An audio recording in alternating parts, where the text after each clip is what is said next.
सुनाने वाले हैं जिसे सुनकर आप हैरान रह जाएंगे। ये कहानी है एक ताजिर की हाफिज़े कुरान बीवी का और एक तोते का। इस कहानी को मुकम्मल जानने के लिए हमारे साथ आखिर तक रहिएगा। प्यारे दोस्तों, एक बस्ती में एक ताजिर रहता था। यह बता दे कि व्यापारी को उर्दू में ताजिर कहते हैं। वो ताजिर काम के सिलसिले में दूसरे शहर आया जाया करता रहता था। उसका नाम अहमद था। उसके पास एक तोता था जो कि बहुत ही खूबसूरत था। उस ताजिर ने उस तोते को बोलना भी सिखाया हुआ था। ताजिर के घर में एक अमरूद का दरख्त था। उस दरख्त के ऊपर तोता बैठकर जोर शोर से आवाजें लगाया करता कि अहमद के हाफिज़े कुरान बीवी जानी है, अहमद के हाफिज़े कुरान बीवी बदकार है, इसको पत्थर मारो, इसे यहां से निकाल दो। सुबह सुबह फज्र का वक्त था। लोग नमाज पढ़कर अपने कारोबार की तरफ जा रहे थे। उस अमरूद के दरख्त के ऊपर यह खूबसूरत सा तोता बैठा हुआ हमेशा खामोश रहता था। मगर जैसे ही उस दरख्त के पास से कोई गुजरने लगता तो यही अल्फाज बार बार दोहरा रहा था, अहमद की बीवी जानिया है, अहमद के हाफिज़े कुरान बीवी बदकार है। जैसे ही एक शख्स ने बदकार अल्फाज सुना तो एकदम हैरान रह गया और रुक गया। वो उस तोते को देखने लगा जो कि बहुत ही खूबसूरत नजर आ रहा था। उस शख्स ने आगे बढ़कर उस तोते को पकड़ना चाहा, मगर वो तोता वहां से उड़कर बहुत दूर जाकर बैठ गया। फिर तोता यही अल्फाज बार बार दोहराने लगा कि अहमद की हाफिज कुरान बीवी बदकार है। अहमद की हाफिज़े कुरान बीवी हर रात अपने आशिकों को बुलाकर जिना करती है, अपने आशिकों के साथ रंग रेलियां मनाती है। यह सुनकर वो शख्स घबरा गया कि ये कैसा तोता है जो दरख्तों में बैठकर औरतों के राज्य सबको सुनाया करता है। उस शख्स को यूं दरख्त के पास खड़ा देखकर कुछ लोग आकर पूछने लगे कि भाई, इस घर के पास खड़े होकर क्या कर रहे हो? उस शख्स ने कहा, यह किसका घर है? तुम जानते नहीं, ये अहमद भाई का घर है जो कि बहुत ही नेक और शरीफ इंसान है।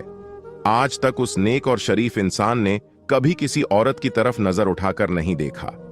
वो अपनी हाफिज़े कुरान बीवी के साथ इस घर में रहता है, लेकिन आपका इस तरह किसी के घर की तरफ झांकना अच्छी बात नहीं। सारे लोग उसको बार बार बातें सुना रहे थे और वो डर गया और उसने तोते की तरफ इशारा करते हुए कहा, मैं तो इस तोते को देख रहा हूं, मुझे किसी के घर में झांकने की क्या जरूरत है? ये तोता ऐसे अल्फाज इस्तेमाल कर रहा है कि मुझे कहते हुए भी शर्म आती है। न जाने असल बात क्या है। जैसे ही लोग और जमा हो चुके और उस तोते ने दोबारा फिर से कहना शुरू कर दिया, अहमद की हाफिज़े कुरान बीवी बदकार है, वो अपने आशिकों से जीना किया करती है। ये सुनकर लोग कानों को हाथ लगाने लगे और कहने लगे, ये तोता तो बहुत ही मासूम जानवर है, ये जो कुछ देखता है वही बोलता है। जरूर उसकी बीवी ने कुछ न कुछ गलत तो किया होगा, इसीलिए ये तोता बार बार ऐसा बोल रहा है। आहिस्ता आहिस्ता पूरी बस्ती में यह बात फैल चुकी थी कि ताजिर के हाफिज़े कुरान बीवी बदकार और जानी औरत है। लोग अब उसके घर से दूर रहना शुरू हो गए। तमाम मर्दों ने अपनी औरतों को उसके घर में जाने से मना कर दिया, क्योंकि अक्सर औरतें उसके पास दीन सीखने के लिए जाया करती थीं। अब बस्ती की कोई भी औरत उसके पास नहीं आया करती थी। अहमद की हाफिज़े कुरान बीवी इस बात को लेकर बहुत ज्यादा परेशान थी कि आखिर मेरे पास ये औरतें कुरान सीखने क्यों नहीं आ रहीं। हर कोई उस औरत पर शक करने लगा। सुबह सुबह रोजाना वो तोता उस दरख्त पर बैठकर यही अल्फाज दोहराता रहता था और सारा दिन वो तोता कहां होता किसी को कोई खबर नहीं थी। अब सब लोग कहने लगे कि ये औरत बद किरदार है, ये औरत नापाक किरदार की है, इसलिए तो इसका शौहर इसको छोड़कर चला गया। अहमद बहुत ही नेक इंसान था। तिजारत करने के लिए घर से निकला, मगर वापस पलटकर घर नहीं आया। लोग तरह तरह की बातें उस औरत को सुनाने लगे। अक्सर लोग उसके घर की दीवार के पास खड़े हो जाया करते थे और बातें किया करते थे। 4 साल गुजर चुके थे। उसके बाद एक रोज एक काफिला बाजार में आया। वो काफिला आकर रुका तो उसमें अहमद भी था। 4 साल बाद वो अपने घर वापस लौट रहा था। लोगों ने उसको देखा तो देखते ही पहचान लिया और उससे मिलने लगे। कुछ लोगों ने तो उसको तंज करना शुरू कर दिया कि कहाँ रह गए थे, अपने घर की कुछ होश है या नहीं, तुम्हारे घर में तुम्हारे पीछे क्या हो रहा है, कुछ ख्याल तो कर लेते, अगर इतना लंबा अरसा के लिए जाना था अपनी बीवी को भी साथ ले जाते। अहमद को यूं भरे बाजार में अपनी बीवी का नाम लोगों के मुंह से सुनकर उसको गुस्सा आ रहा था, लेकिन फिर भी वो खामोश रहा। उसने अपनी बीवी के लिए बहुत कुछ खरीदा था, लेकिन जैसे ही अपने घर में दाखिल हुआ, आगे का मंजर देखकर वो हैरान रह गया। वो सारे तोहफे जो कि अपनी बीवी के लिए लाया था, उसके हाथों से छूटकर जमीन पर गिर चुके थे। और जब उस तोते ने उसको देखा तो तब भी अपनी जबान से यही अल्फाज दोहरा रहा था। सारी हकीकत खुलकर सामने आ चुकी थी। उसका शौहर बहुत ही ज्यादा नेक और शरीफ इंसान था। वो एक नेक शौहर था। जब उसने तोते के मुंह से अपनी बीवी की हकीकत सुनी, उससे बर्दाश्त न हुआ। वो कहने लगा कि अब इसका फैसला तो मस्जिद के मौलवी साहब ही कर सकते हैं। तुमने मेरे साथ अच्छा नहीं किया। मैंने तुम पर बहुत एतबार किया था। मैं समझता था कि मेरी बीवी बहुत ही नेक और हाफिज कुरान है। मैं सोचता था मेरी बीवी अमानत में खयानत नहीं करेगी, लेकिन तुमने बता दिया कि तुम भरोसे के काबिल नहीं हो। अहमद चिल्लाते हुए घर से निकल चुका था। उसके शोर की आवाजें पूरा मोहल्ला सुन रहा था। उस बस्ती में एक बहुत ही नेक मौलवी साहब रहते थे, जो अल्लाह के नेक बंदे थे। जब भी किसी कोई परेशानी होती, बस्ती के लोग मौलवी साहब के पास आते और अपनी सारी परेशानियां उन्हीं को बताते थे। मौलवी उस मसले का हल बड़े ही अच्छे तरीके से निकाल दिया करते थे और लोग खुशी खुशी अपने घर में वापस आ जाया करते थे। उनकी सारी परेशानियां खत्म हो जाती थीं। अहमद फौरन ही मौलवी साहब के घर चला गया। अहमद बहुत ज्यादा परेशान था। उसके साथ वो तोता भी मौजूद था। वहां मौलवी साहब के पास 2-3 लोग बैठे हुए थे। उस तोते को देखकर कहने लगे कि ये कैसा बदतमीज तोता है कि मालकिन के बारे में अजीब सी बातें करता है। मौलवी साहब उन लोगों की बातें सुनकर गले को निखारने लगे। उनको अपनी तरफ तवज्जो कर रहे थे।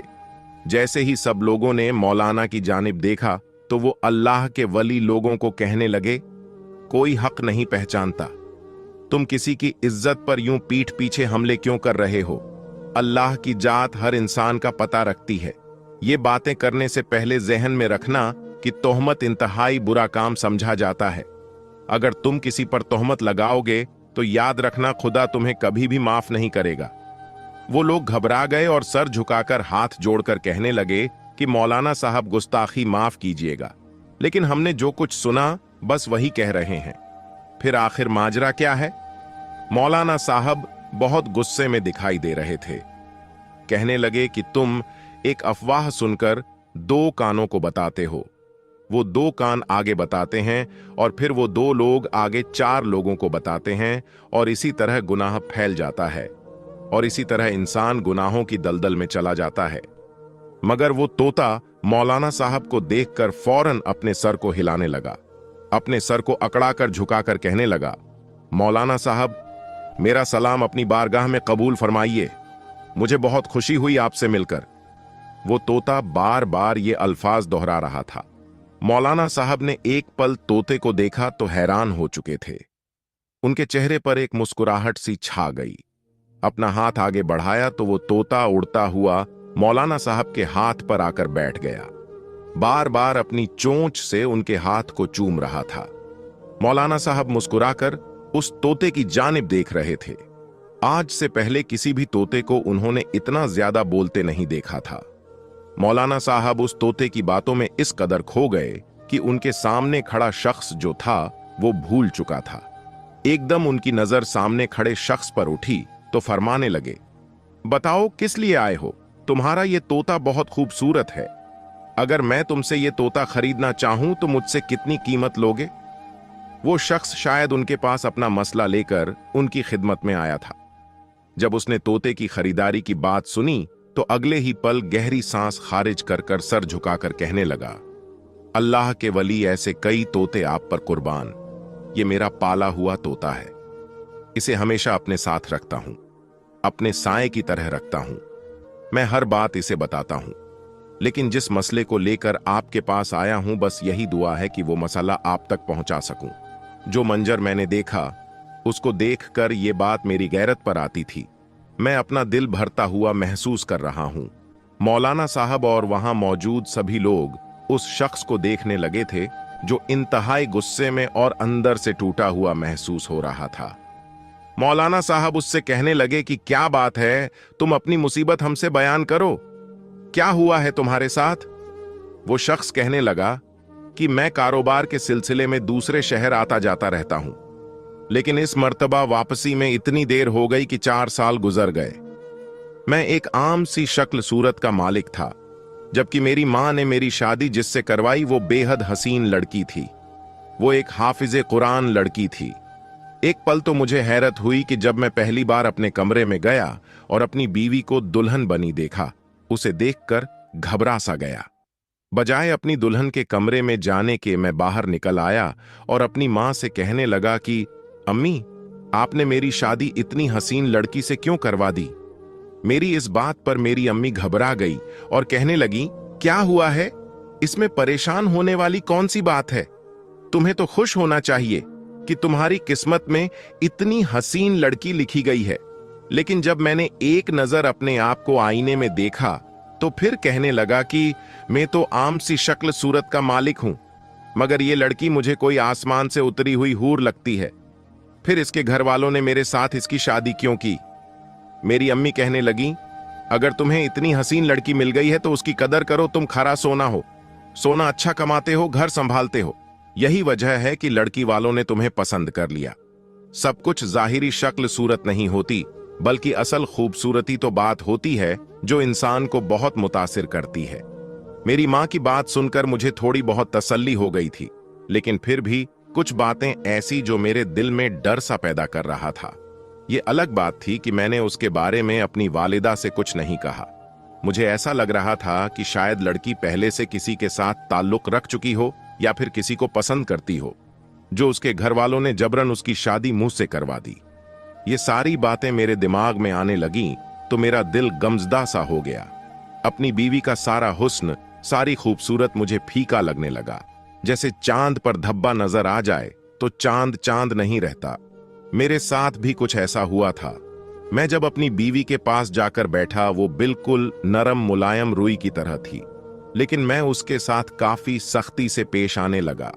मैंने बड़े ही गुस्से से उसके हाथों में एक अंगूठी पहनाई और कहने लगा कि अगर तुम चाहती हो कि तुम्हें खुश होकर जिंदगी मुयस्सर हो तो अच्छे से रहना, मेरी मां की खिदमत करना और जो कुछ मैं कहूं वो मानना। मैं तुमसे किसी भी तरह की कोई गलत बात न सुनो, वरना मैं गुस्से का बहुत ज्यादा सख्त हूं। मेरी इस बात पर वो अपना सर झुका चुकी थी। मैं जो जो कहता रहा वो मानती रही। उस रात मैंने अपनी बीवी पर जरा रहम नहीं किया था। मुझे गुस्सा था कि अगर वो पहले से ही किसी के साथ ताल्लुक कायम चुकी है, लेकिन शायद ये सिर्फ मेरे भरम थे। वो बिल्कुल पाक दामन थी, क्योंकि मुझे मेरी बीवी की बातों से, उसकी चाल चलन से वो ऐसा बिल्कुल भी नहीं लगती थी। फिर जाके मेरे दिल को करार आने लगा। धीरे धीरे अपना रवैया अपनी बीवी के साथ ठीक होने लगा। मेरा ये तोता मेरी दुकान पर ही पिंजरे में बंद रहता था। सारा दिन ग्राहक वहां पर आकर इससे बातचीत करते और खुश हुआ करते थे। इस तोते को कभी भी मैं घर में नहीं लाया था।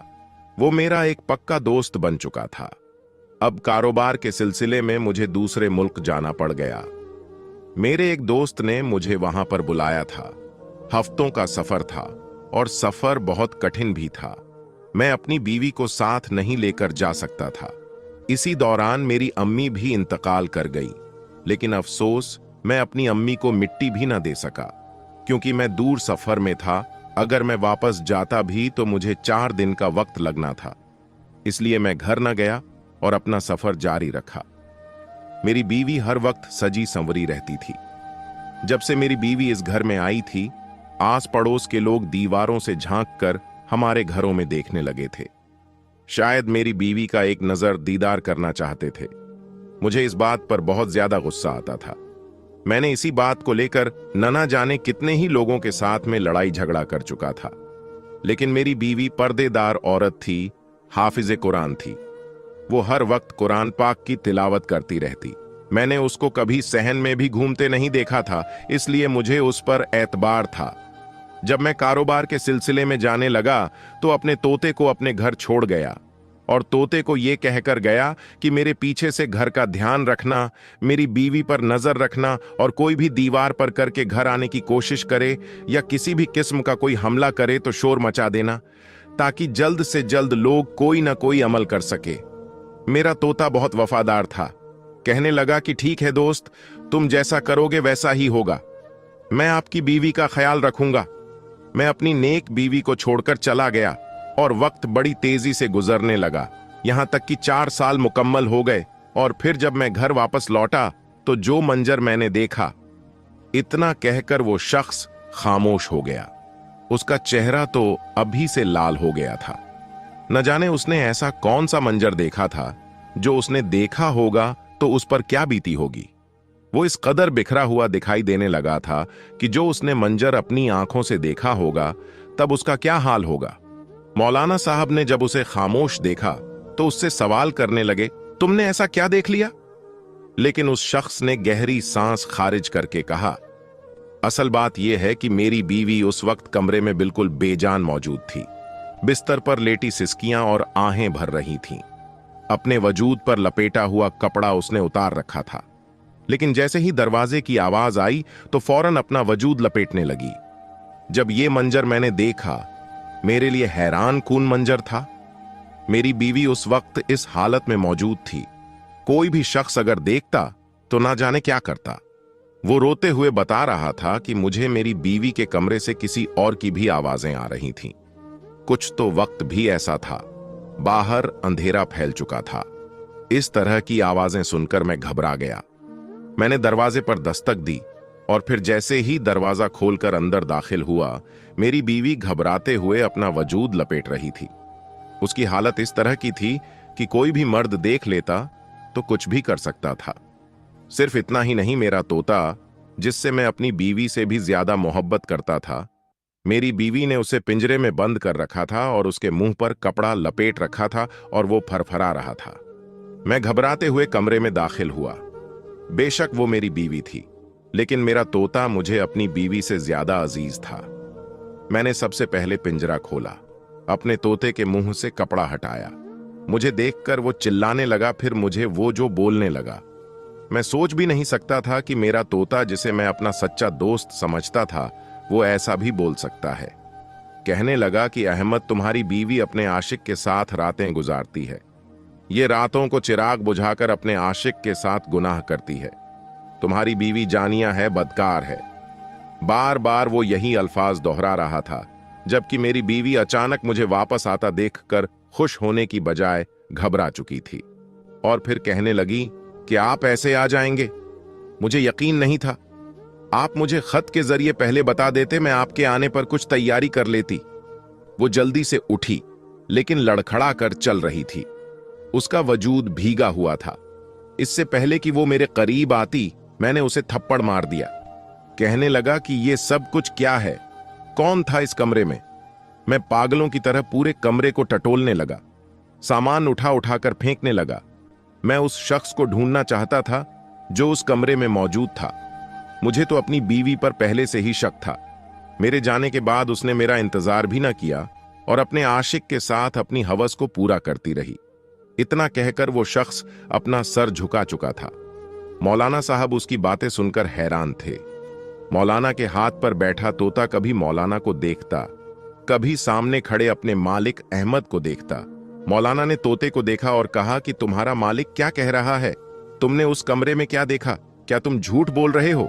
तभी वो फर फर बोलने लगा और कहने लगा, मौलाना साहब, आप पर मेरी जान कुर्बान, मेरी पूरी जिंदगी आपके कदमों में गुजर जाए, मैं आपका वफादार हूं। मौलाना हैरान थे कि एक तोता भला ऐसी बातें कैसे कर सकता था। तोता सिर्फ वही बोलते हैं जो उन्हें सिखाया जाता है, लेकिन ये तोता इस कदर शातिर और बुरी नीयत रखने वाला था कि खुद से ही उसको कुछ बोलता चला जा रहा था। अहमद का ये कोई आम तोता नहीं था, बल्कि वहां पर बैठे हुए तमाम लोगों को शक होने लगा कि जरूर इस पर जिन्नात का साया है। इसलिए तो इस तरह की बातें कर रहा था, क्योंकि एक परिंदा कोई भी साफ जबान में नहीं बोल सकता था। मौलाना को भी परिंदा वही सब कुछ बताने लगा जो अभी तक अहमद बैठकर बता रहा था। मौलाना ने एक गहरी सांस ली और कहने लगे कि तुम्हें कोई घर का फिक्र था, जब तुम्हें मालूम था कि तुम 4 साल के लंबे अरसे के बाद घर आओगे। तुम्हारा इरादा दूर रहने का था तो अपनी बीवी को साथ लेकर जाते। बहरहाल अब हकीकत क्या है सामने लानी पड़ेगी, देखना पड़ेगा कि सच क्या है और तुम्हारी बीवी तुम्हारी अमानत में खयानत करती है या फिर सरासर ये एक गलत फहमी है। सब कुछ खुलकर सामने आ जाएगा। वो शख्स सर झुकाए खड़ा था, कहने लगा कि मौलाना साहब बराए मेहरबानी करके मेरे घर का मसला हल कर दीजिए। अगर ये मसला आपने हल कर दिया तो मैं ये तोता आपको तोहफे के तौर पर दे दूंगा। मौलाना साहब मुस्कुराए और फिर उस शख्स से कहने लगे कि ये तोता अब मेरे घर में रहेगा, तुम वापस चले जाओ और जाकर अपनी बीवी के साथ अपना रवैया दुरुस्त रखो। वो शख्स हैरानगी से कहने लगा कि मौलाना साहब, मेरा तो उस औरत को देखने को भी जी नहीं चाहता। मेरा बस चलता तो इस वक्त उसका गला दबाकर मौत के घाट उतार दूं। वो तो बदकार औरत है और आप कह रहे हैं कि मैं अपनी बीवी के पास जाकर रवैया दुरुस्त करूं। मौलाना साहब उसको गहरी नजरों से देख रहे थे। फरमाने लगे कि मैं जो कह रहा हूं तुम उस पर अमल करो, हकीकत बहुत जल्द खुलकर सामने आ जाएगी।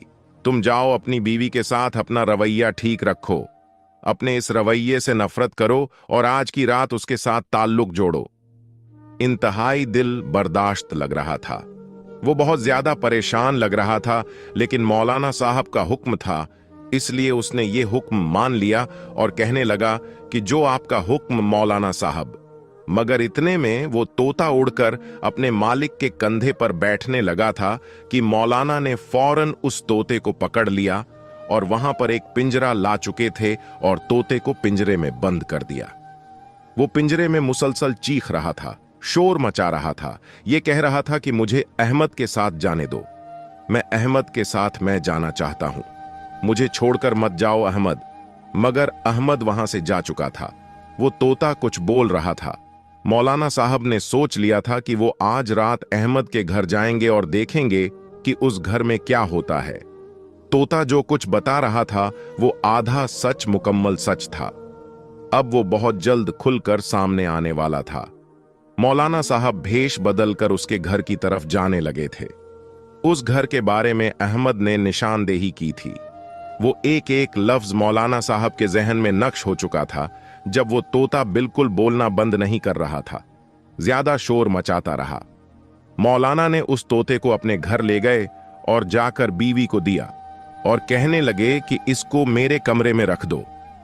मौलाना सोच रहे थे कि ये तोता बेहद शातिर लगता है और ध्यान रखना कि इसे पिंजरे से निकल ना सके और न ही देख सके कि मेरे घर से अहमद के घर तक का रास्ता कौन सा है, क्योंकि मुझे इस पर शक है ये कहीं उड़कर वापस ना चला जाए। मौलाना की बीवी ने वैसे ही किया था। मौलाना उसके घर चले गए, दरवाजे के पास जाकर खड़े हो गए और जायजा लिया। यह घर वाकई अपने जमाने का एक आलीशान घर था। साफ जाहिर था कि ताजीर अहमद ने अपनी कमाई का एक बहुत बड़ा हिस्सा इस घर में लगा दिया था। मौलाना साहब आस पास देखने लगे, फिर उन्होंने दीवार फलांग कर घर के अंदर जाना ही मुनासिब समझा।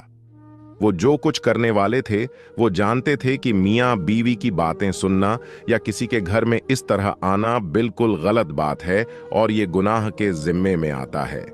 मगर उनके लिए एक ताज्जुब की बात सुनकर उन दोनों मियां बीवी के दरमियान फैसला सुनाना सही नहीं था। उन्हें उस ताजिर की बीवी की हकीकत जानी थी। दीवार फांद कर अंदर दाखिल हो चुके थे। घर में बिल्कुल खामोशी थी। ऐसा लग रहा था जैसे घर में कोई मौजूद न हो। लेकिन फिर अचानक सरगोशी की आवाज आनी शुरू हो गई। ये अहमद था, शायद अपनी बीवी से बातें कर रहा था। वो उन दोनों मियां बीवी की बातें कान लगाकर सुनते रहे, क्योंकि दरवाजे में खिड़की मौजूद थी और खिड़की के अंदर एक दरार बनी हुई थी जिससे आसानी से अंदर देखा जा सकता था और आवाज भी सुनाई दे जा सकती थी। उन्होंने दोनों मियां बीवी की बातें सुनी। इससे पहले कि किसी को शक होता कि इस घर में कोई तीसरा इंसान मौजूद है, मौलाना साहब वापस अपने घर आ गए। सुबह हुई। मौलाना साहब फजर की नमाज अदा करके अपने घर से बाहर बैठे हुए थे, कुरान पाक की तिलावत कर रहे थे। वो शख्स हाजिर हुआ और कहने लगा, मौलाना साहब, आपके कहने पर मैंने अपनी बीवी से अपना रवैया दुरुस्त किया और उसको यही महसूस करवाया कि मुझे गलतफहमी हो गई थी और मैं उसकी हर खता को माफ कर दिया है। ये सुनकर मौलाना साहब हल्का सा सर हिलाया और फिर एक 80 साला बुजुर्ग वहां पर आया। जिस तरह के कपड़े उसने पहने हुए थे वो बुजुर्ग देखने में भी बड़े अजीब लग रहे थे। अहमद ने अचानक मुड़कर उसको देखा और पूछने लगा कि मौलाना साहब, ये कौन है? मौलाना साहब ने बताया, ये परिंदों के शहर तबीब है। ये परिंदों की हर जबान, हर हमराज को समझते हैं। उनके जहन में क्या चल रहा है हर चीज को समझ सकते हैं। दरअसल उनको खास तुम्हारे तोते के लिए मंगाया गया है ताकि हकीकत को अच्छी तरह जान सकूं। फिर बिलाल ने कहा कि मौलाना साहब, मैं क्या करूं? मुझे कैसे पता चलेगा कि मेरी बीवी का आशिक कौन है जिसके साथ उसके गलत ताल्लुकात हैं? इतने में मौलाना साहब की बीवी उस तोते को लेकर आई और उस तोते के ऊपर पिंजरे में उसको बंद किया हुआ था। उसके ऊपर एक कपड़ा डाला हुआ था। जैसे ही कपड़ा हटाया तो उस तोते ने बोलना शुरू कर दिया। कहने लगा कि अहमद की बीवी बहुत ही गंदी और बदकार है। वो हमेशा हर रोज अपने नए आशिक के साथ रात गुजारती है। ये सुनकर अहमद फिर गुस्से से आग बबूला हो गया और कहने लगा कि मौलाना साहब, ये तोता क्या कह रहा है? मैं तो पहले ही सिर्फ एक आशंका सुनकर घबरा रहा था। मेरा तोता मुझे बता रहा है कि मेरी बीवी हर रोज एक नए आशिक साथ रात गुजारती है। मेरा दिल करता है उस औरत की बोटियां बोटियां करके आवारा कुत्ते को डाल दूं। एक बार फिर वो जारो कतार रोने लगा। मौलाना साहब ने उसको चुप करने का कहा कि चुप हो जाओ। मौलाना साहब के जहन में उन दोनों मियां बीवी की रात की बातें आने लगीं, क्योंकि रात का मंजर कुछ ऐसा था कि उसकी बीवी एक जगह खामोश घबराई हुई बैठी हुई थी और वो उसको कह रही थी कि मैंने तुम्हारी अमानत में कोई खयानत नहीं की, मुझे कोई सजा मत देना। अहमद ने बड़े ही प्यार और नरम रवैये से उससे बात की, जिस तरह के मौलाना साहब ने कहा था। फिर अहमद ने कहा कि मैं तुम्हारी सारी गलतियों को दरगुजर करता हूं और फिलहाल 4 साल बाद वापस आया हूं, इसलिए तुम्हारे साथ वक्त गुजारना चाहता हूं। उसके बाद मौलाना साहब अपने घर वापस आ चुके थे। मौलाना साहब अहमद की बीवी को देख चुके थे। वो किस अंदाज की मालिक है। मौलाना साहब उसकी बीवी को बुलाकर उससे बात करना चाहते थे। अहमद तो इस कदर गुस्से का मुजाहिरा कर रहा था कि मौलाना साहब को डर था कहीं ये पागल ही ना हो जाए और वहां वो बुजुर्ग कितनी देर बैठकर उस तोते से बातें करते रहे। वो तोता जो कुछ बता रहा था वो सुनता जा रहा था। फिर उस बुजुर्ग ने मौलाना साहब को अलहदा कमरे में बुलाकर उस तोते के बारे में बताया।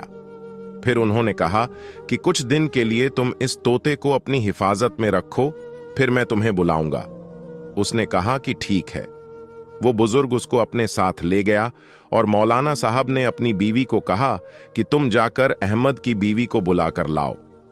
थोड़ी ही देर बाद मौलाना की बीवी उनको आकर कहने लगी, अहमद की बीवी ने तो आने से इनकार कर दिया है।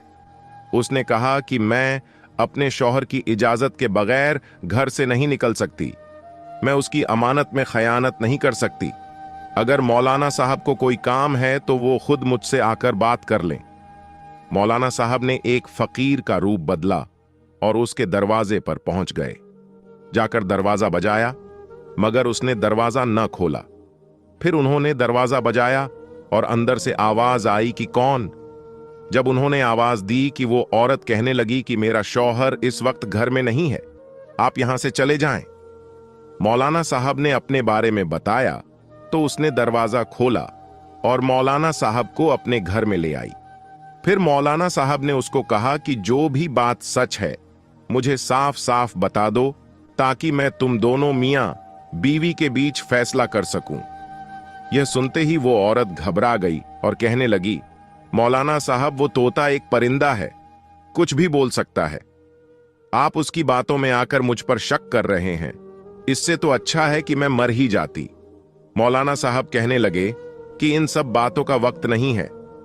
मुझे सच बताओ कि शादी से पहले तुम किसी को पसंद करती थी या तुम्हारे शौहर के जाने के बाद तुमने अपने किसी आशिक के साथ रात गुजारी? क्योंकि एक बेजुबान जानवर झूठ नहीं बोल सकता। जो देखते हैं वो वही बोलते हैं। ये सुनकर वो औरत घबरा गई और रोने लगी। कहने लगी कि खुदा के लिए मुझ पर शक मत कीजिए और मुझ पर इल्जाम मत लगाइए। पहले ही मेरा शौहर मेरे किरदार को लेकर मशहूर है। मौलाना साहब ने कहा कि तुम्हारा शौहर मेरे पास भी आया था। वो तुम्हारा सर धड़ से जुदा करना चाहता था, लेकिन मेरे कहने पर खामोश हो गया। इसलिए मुझे सच सच बताओ कि मेरे सामने किसी किस्म का कोई झूठ या मक्कारी नहीं चलेगी। वो ये सुनकर खामोश हो गई और रोने लगी। मौलाना साहब को वहां से वापस आना पड़ा, क्योंकि वो समझ चुके थे कि ये औरत जो है वो बेबस हो चुकी है, या फिर वो सोच रहे थे कि इसको अपने हुस्न पर बहुत गरूर है जो शादी के बाद इस्तेमाल कर रही है। वो सोच रहे थे हो सकता है कि इसकी शादी जबरदस्ती अहमद के साथ की गई हो, जो कि आम सी शक्ल का मालिक है, और फिर उसके इतना देर गायब रहने पर उसने अपने जज्बात पर काबू न रखा और अपने पुराने आशिक से अपना रिश्ता बहाल कर लिया। इस तरह के कई बरसों से उनके जहन में आ रहे थे। जब उन्होंने ये बात अपनी बीवी को बताई, उनकी बीवी भी उनको कई तरह के मशवरे दे रही थी, लेकिन हकीकत क्या थी ये अभी कोई नहीं जानता था। अब भला रोजाना मौलवी साहब के घर चक्कर लगाने लगा। उनको कहने लगा कि मौलवी साहब मेरी जान इस औरत से छुड़वा दें, मैं उस औरत को 1 मिनट भी बर्दाश्त नहीं कर सकता। आप मेरे सब्र का इम्तिहान ले रहे हैं। भला ऐसी औरत को कैसे बर्दाश्त कर सकूं जो मेरी अमानत में खयानत कर चुकी है, जिसका गवाह एक परिंदा है। फिर 1 हफ्ते बाद मौलाना साहब ने उस बुजुर्ग को बुलाया जो कि परिंदों का तबीब था। उन्होंने उसको कहा था कि जुमे वाले दिन उस तोते को लेकर आ जाना। जुमे की नमाज अदा करके मौलाना साहब मस्जिद से बाहर निकले। वो बुजुर्ग तोते को लेकर वहां आ चुका था। मौलाना साहब ने उन दोनों मियां बीवी को वहां पर बुलाया। वो दोनों मियां बीवी भी आ चुके थे। वो तोता उस तबीब के पिंजरे में था जिसके ऊपर अभी कपड़ा डाला हुआ था। अब वहां मौजूद कई लोग इस बात का इंतजार कर रहे थे, अब ये तोता उसकी बीवी की पर्दापोशी जाहिर करेगा। मगर ऐसा न हुआ। जैसे ही पिंजरा नीचे रखा गया, उसके ऊपर से कपड़ा उठाया गया तो वो तोता उस वक्त बोलने लगा और कहने लगा, अहमद की बीवी ने मुझसे निकाह किया है। अहमद की बीवी अब उसकी बीवी नहीं बल्कि मेरी बीवी है। अहमद मेरा दुश्मन है। अहमद अपनी बीवी को मेरे हवाले कर दे, वरना मैं तुझे जान से मार दूंगा। आखिर तू होता कौन है मेरी बीवी के साथ खड़ा होने वाला? एक तोते के मुंह से ऐसी बातें सुनकर वहां खड़े तमाम लोग हैरान रह गए और अहमद गुस्से से आग बबूला हो गया। कहने लगा कि क्या बकवास कर रहे हो तुम? एक परिंदे हो, ये मेरी बीवी है। तो वो कहने लगा कि खामोश रहो, मैं कह रहा हूं कि इसका निकाह मेरे साथ हुआ है। मौलाना साहब ने खुद मेरा निकाह इसके साथ पढ़वाया था। तुम मेरी बीवी से दूर रहो। अहमद ये सब सुनकर हैरान हो रहा था। आहिस्ता आहिस्ता अहमद के मोहल्ले के लोग भी वहां जमा हो चुके थे, जो कि मौलाना साहब के हुक्म पर आए थे। अहमद कभी मौलाना साहब को देखता, कभी उन लोगों को देखता। अहमद एकदम बोलने लगा कि मौलाना साहब, मैं कब से आपके घर के चक्कर लगा लगा कर थक चुका हूं, मगर आपसे तो मेरा एक भी फैसला नहीं हो रहा। अहमद तो जैसे गुस्से से पागल होता जा रहा था। मौलाना साहब ने उसके मोहल्ले के लोगों से पूछा, बताओ तुम्हारे साथ ऐसे कौन से मसले पेश आए हैं? मुझे अपने अपने मसले बताओ। ये सुनकर सभी लोग कहने लगे कि मौलाना साहब, कुछ साल पहले की बात है कि एक अजीबों गरीब चोर हमारे मोहल्ले में आ चुका था। हम रात को सोते तो हमारी कोई न कोई चीज चोरी हो जाती। हम यही सोच रहे थे कि कोई डाकू है। उसने हमारे मोहल्ले में चोरी करना शुरू कर दी। फिर अपने चौकीदारों को खड़ा किया, मगर कोई भी चोर या डाकू हमारे हाथ नहीं आया। वो लोगों की बहुत सी कीमती चीजें चोरी करने लगा था। न जाने किस तरह वो चुपके से कमरे में दाखिल होता और सिर्फ सोने की अंगूठियां और सोने की अशर्फियां चोरी करता। आहिस्ता आहिस्ता लोग रातों को जागने लगे, सुबह होने लगे। फिर ये हाल हो गया कि हमारी चीजें सुबह के वक्त भी चोरी होने लगी। और फिर एक दफा ऐसा हुआ, फजर के वक्त हमारे दरवाजे पर दस्तक हुई और जो हमारी चीजें थीं, कुछ अरसे बाद वो सब हमारे दरवाजे के सामने पड़ी हुई थी। हम इस वाकये को भूल चुके थे और उस वक्त जब ये बातें हो रही थीं, अहमद की बीवी ये बातें सुनकर थर थर कांप रही थीं और अपने चेहरे पर आए हुए पसीने को साफ कर रही थीं। मौलाना साहब ने उसके चेहरे के आसरात बदलते हुए देखे तो उसको कहने लगे कि अहमद की बीवी, ये सब लोग अपने हिस्से की हकीकत बता चुके हैं, अब आगे की हकीकत आप बताओगी या मैं बताऊं? वो घबराई हुई थर थर कांप रही थी। हालांकि उन लोगों की चोरी से अहमद की बीवी का क्या ताल्लुक था, मगर अहमद कुछ भी समझ नहीं पा रहा था। उसके दिल में उल्टे सीधे ख्याल आ रहे थे। कहने लगा कि मौलाना साहब, कहीं ऐसा तो नहीं कि मेरी बीवी बदकार के साथ साथ चोर भी थी? मौलाना साहब ने हाथ के इशारे के साथ उसको खामोश करवा दिया और कहा कि आगे की हकीकत तुम्हारी बीवी खुद बताएगी। वो रोने लगी और रोते हुए उसने तोते की तरफ इशारा किया और कहने लगी कि मौलाना साहब, मेरा शौहर काम के सिलसिले में शहर से बाहर चला गया था और ये तोता मेरे पास छोड़ गया था। मैं बहुत घबरा गई और बहुत ज्यादा रोने लगी। मैं सोच रही थी कि इतना वक्त अकेले कैसे गुजार होंगी, न जाने मेरा शौहर कब आएगा। फिर आहिस्ता आहिस्ता मैं इस तोते के साथ बातें करने लगी। मेरा दिल बहलाने लगा। फिर आहिस्ता आहिस्ता इस तोते के साथ मेरी दोस्ती हो गई। फिर धीरे धीरे ये तोता मुझे कहना शुरू हो गया कि मुझे पिंजरे से बाहर निकाल दो। इसके कहने पर इसको पिंजरे से बाहर निकाल दिया करती थी। मैंने इसको कुरान पाक की बहुत ज्यादा आयतें भी सिखा दी थीं। लेकिन फिर अचानक सारा दिन घर से गायब रहता। फिर ये वापस आ जाता और फिर ये सारी रात गायब रहने लगा। मुझे कुछ इल्म नहीं था कि ये कहां जाता है, क्या करता है। फिर जब मैंने एक दिन महसूस किया कि ये तोता घर के सहन में मिट्टी खोदता है और उसमें कई चीजें छुपाकर वापस उड़ जाता है, मैंने इसके उड़ने के बाद उस मिट्टी को खोदकर देखा तो उसमें बहुत सारी सोने की अशर्फियां और अंगूठियां थीं। ये देखकर मैं घबरा गई कि ये क्या है, और फिर इस तोते पर नजर रखना शुरू कर दी। मेरे सामने इसकी हकीकत खुल चुकी थी। ये लोगों की चीजें चोरी करके यहां पर दफन कर देता था। मैंने उस तोते को बहुत ज्यादा डांटा और फिर पिंजरे में बंद कर दिया और सजा के तौर पर उसको खाना नहीं दिया था। ये तोता इस कदर शातिर जहन का था, इसने खुद को पिंजरे से खोल लिया, फिर उड़कर दरख्त के ऊपर बैठकर मेरे ऊपर जुमले कसने लगा। लोगों को कहता कि मैं चोर हूं। मेरा शौहर तो दूसरे शहर चला गया था, मगर फिर उसने मुझे दीनार देने बंद कर दिए। कुछ दिन तो मैं अपना गुजारा करती रही, मगर फिर बहुत ज्यादा मुश्किल हो चुकी थी। मैंने अपने हाथों से माला बनानी शुरू कर दी और उनको बेचना शुरू कर दिया। इस काम के लिए मैंने एक गुलाम रखा हुआ था जो कि मेरे वालिद साहब का ही भेजा हुआ था। वो बहुत ही शरीफ इंसान था। दरवाजे पर आता उसको मैं सारा सामान दे देती और फिर जो नफा मुझे मिलता वो देकर चला जाता। इस तरह मैं अपना गुजर बसर कर रही थी। मैंने वो सारी अशर्फियां जो इसने चोरी की थी लोगों के घरों पर रख दी थीं और उनको वापस कर दी थी। जब मैं लोगों की चीजें रखकर वापस आई तो इस तोते ने मुझ पर हमला कर दिया। इसने मुझे अपनी चोंच के साथ इतना मारा कि मेरा पूरा जिस्म जख्मी हो चुका था। मेरे जिस्म पर कट के निशान बन चुके थे। फिर मैंने इसको बांध दिया और पिंजरे में बंद कर दिया। मेरे जिस्म पर इस तरह के कट के निशान लग चुके थे कि मुझे बहुत ज्यादा तकलीफ और जलन होती थी, इसलिए मैं बेलिबास होकर सोया करती थी। कोई भी कपड़ा मेरे वजूद के साथ लगता तो मुझे बहुत ज्यादा तकलीफ होती। इस तरह मैं दर्द के साथ दिन गुजारती रही और मेरा शौहर न जाने क्या समझ चुका था। अब सारी हकीकत खुलकर सामने आ चुकी थी। सारी की सारे फसाद की जड़ ये तोता था। वो बुजुर्ग जो कि परिंदों का तबीब था, वो भी वहां मौजूद था। उस बुजुर्ग ने कहा कि ये परिंदा एक आला किस्म की जहनियत रखता है।